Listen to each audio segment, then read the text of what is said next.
If someone wants to collect an unpaid debt, they may start a lawsuit against you. You may not even know about the debt until a summons and complaint are delivered to your home. Welcome to our video series about the basics of debt collection in Washington State, produced by the Northwest Justice Project. If you receive legal documents called a complaint and summons, you are being sued. The complaint will tell you who is suing you, called the plaintiff. Read the documents carefully. If you've never heard of the plaintiff, it might be a debt buyer or collection agency. Even if there is no court case number, the lawsuit is still valid. You will be listed as the defendant because you're defending against the lawsuit. The complaint should say what the plaintiff thinks the debt is for, how much it thinks you owe, and how long you've owed the debt. The plaintiff may say you also owe interest, late charges, and that you owe attorney's fees and court costs too, the cost of the lawsuit itself. The summons will probably have important deadlines for when to respond with your own side of the story, called your answer. Act fast.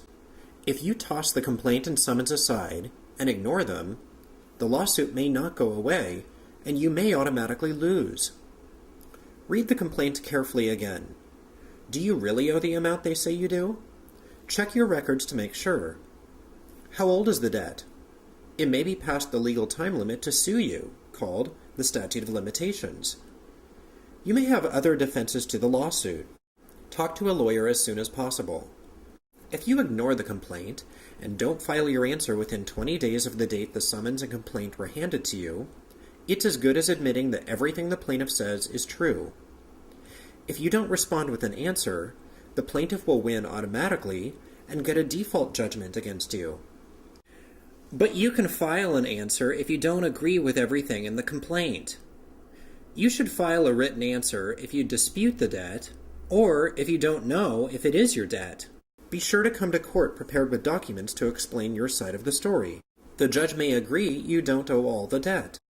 But even if you do file an answer and show up at the court date, the judge may still agree with the plaintiff and say you owe some or all of the debt. If so, the judge issues a judgment against you. With a judgment or default judgment, the plaintiff can try to collect money from your bank account, paycheck, or property. But they can't take all of your money and property. Many kinds of money and property are protected by law or exempt from collection.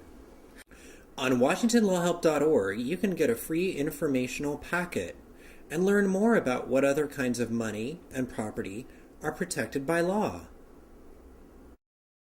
For more free information on debt collection and other legal issues, including interactive forms and sample letters, visit WashingtonLawHelp.org. If you are low income, you may qualify for legal help from the Northwest Justice Project.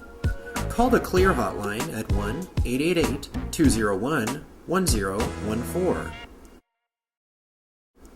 Click here to watch another video on another topic, or just keep watching to learn more about debt, collections, and the law in Washington State. This video was made in January 2014. The laws may have changed since that date. This video gives general information only. Your particular situation may be very different. This video is not a substitute for talking to an attorney about your unique situation. This video does not create an attorney-client relationship, and it does not predict or guarantee an outcome in any legal proceeding.